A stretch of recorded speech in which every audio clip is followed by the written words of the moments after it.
में रामेश्वर नाम का एक ब्राह्मण अपनी माँ के साथ रहता था। वो दिन रात भगवान शिव की भक्ति किया करता था। शिव नाम का जाप सदैव उसके मुख पर रहता था। ओम नमः शिवाय, ओम नमः शिवाय, ओम नमः शिवाय। रामेश्वर बेटा, आज भी तूने मुझे नहीं उठाया। खुद ही उठकर घर के सारे काम कर लिए, खीर भी भोग लगा दी तूने तो। हाँ माँ, मैंने सोचा फटाफट से काम करके खीर बना लेता हूँ। शिव जी भी खीर के इंतजार में बैठे होंगे। ये लो, भोग की खीर खाकर बताओ कैसी बनी है। रामेश्वर बेटा, इस खीर को तू बचपन से शिव जी को खिलाता आ रहा है।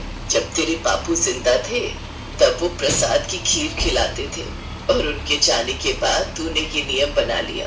तेरी खीर बहुत ही स्वादिष्ट बनती है बेटे, और मुझे पता है भगवान शिव भी तेरे हाथों की खीर खाने के इंतजार में रहते होंगे।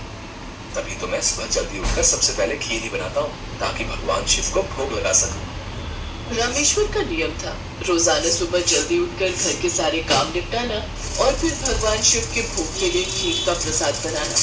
ये कार्य पहले उसके पिता करते थे और पिता के जाने के बाद शिव जी की सेवा और खीर भोग की पूरी जिम्मेदारी रामेश्वर ने उठा ली। रामेश्वर को विश्वास था कि भगवान शिव उसके द्वारा खिलाई गई खीर को रोजाना ही खाते हैं। इसी विश्वास पर वो रोजाना खीर का भोग लगाता था और अपने भक्त के द्वारा भोग लगाई गई खीर को कैलाश पर्वत पर विराजमान भगवान शिव बहुत चाव से खाते थे। स्वामी, क्या बात है, आपको तो आनंद ही आनंद है। आपके भक्त आपको प्रेम से इतने स्वादिष्ट व्यंजन खिलाते हैं और आपका भक्त रामेश्वर तो नियम के अनुसार आपको खीर का भोग लगाता है। लाइए, थोड़ी सी खीर मुझे भी दे दीजिए। रामेश्वर के हाथों की खीर बहुत ही स्वादिष्ट होती है।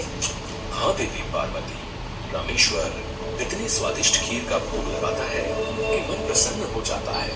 तभी नंदी और समस्त शिवगण वहाँ जाते हैं। महादेव, ये लीजिए, हम भांग और धतूरा ले आए हैं। नंदी, अभी तो हम स्वादिष्ट खीर का आनंद ले रहे हैं। ऐसा करो, भांग और धतूरे को वहाँ छोटे पर्वत पर रख दो। हम कुछ समय के बाद उसे ग्रहण करेंगे। अरे नंदी महादेव तो हमारी ओर देख तक नहीं रहे। उनका सारा ध्यान तो रामेश्वर की बनाई हुई खीर पर है। ऐसे कब तक चलेगा नंदी? हाँ, मैं भी यही देख रहा हूँ। इतने प्रेम से हम भांग और धतूरा पीस कर लाए और महादेव ने हमें इसे रखने के लिए बोल दिया। अरे नहीं नहीं, ऐसी बात नहीं है। महादेव ने बोला है कि हम उसे वहां रख दें, वो कुछ देर बाद उसे ग्रहण करेंगे। महादेव रोजाना रामेश्वर की भोग लगाई हुई खीर को बहुत चाव से खाते हैं। नंदी, मैं तो कई बार सोचता हूँ कि रामेश्वर की खीर में ऐसा क्या है कि भोलेनाथ सबसे पहले उसकी भोग लगाई खीर को ही खाते हैं और फिर और किसी तरफ उनका ध्यान ही नहीं जाता। अभी तो हम भांग धतूरा लेकर आए और उन्होंने बिना देखे ही इसे रखने के लिए बोल दिया। हाँ, कह तो तुम ठीक रहे हो भैरव। महादेव को भांग धतूरा इतना प्रिय है और रामेश्वर की खीर से ज्यादा उन्हें इस समय कुछ भी प्रिय नहीं लग रहा। तो क्या किया जाए नंदी कि महादेव का ध्यान अपने भक्त रामेश्वर से हटकर हमारी ओर आ जाए? एक रास्ता है। नंदी ने सभी गणों के कान में कुछ कहा। उसके पश्चात सभी गण पृथ्वी लोक पर आ गए और सबने ब्राह्मण रूप ले लिया और सब लोग रामेश्वर के पास पहुँचे। रामेश्वर शिव जी को खीर का भोग लगाने के लिए बाजार से सामान खरीद रहा था। ब्राह्मण वेश में नंदी ने रामेश्वर से कहा, रामेश्वर, तुम हमें नहीं जानते पर हम तुम्हें बहुत अच्छे से जानते हैं। तुम भगवान शिव के भक्त हो और रोजाना उन्हें खीर का भोग लगाते हो। हाँ ब्राह्मण देव, आप तो सब कुछ जानते हैं।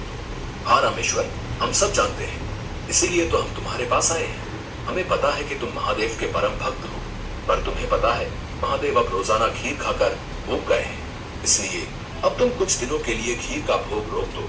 तुम एक काम क्यों नहीं करते? तुम महादेव को सप्ताह में एक दिन खीर का भोग लगाया करो, जिससे महादेव को और अधिक स्वाद आएगा। अब महादेव को इतने सारे भक्त पूजते हैं, महादेव भी तो इतने सारे भक्तों के द्वारा दिए भोग को ग्रहण करते हैं। उनका पेट बहुत भर जाता है। अगर तुम उनको सप्ताह में एक दिन खीर का भोग लगाओगे तो उन्हें तुम्हारी खीर का इंतजार रहेगा और वो और अधिक आनंद से खीर खाएंगे। क्यों, हम सही कह रहे हैं ना?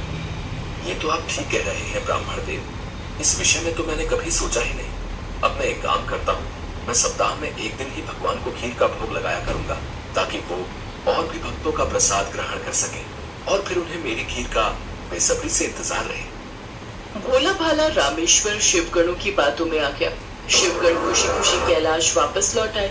अब शिव जी रोजाना रामेश्वर की खीर का इंतजार करने लगे कि कब रामेश्वर उन्हें भोग लगाए और कब वो खीर का भोग खाए। पर कुछ दिनों तक रामेश्वर ने खीर का भोग बनाया ही नहीं, तो शिव जी को खीर कहाँ से मिलती। अब सप्ताह में एक दिन रामेश्वर ने खीर का भोग लगा दिया, तो शिव जी ने खीर खा ली। फिर उसके बाद कुछ दिन और खीर नहीं मिली, तो भगवान शिव सोच में पड़ गए। उन्होंने अपने नेत्र बंद किए और उन्हें सारी सच्चाई पता लग गई और भगवान शिव को गुस्सा आ गया। शिव जी को गुस्से में आया देख सभी गण उनके समक्ष हाथ जोड़कर खड़े हो गए।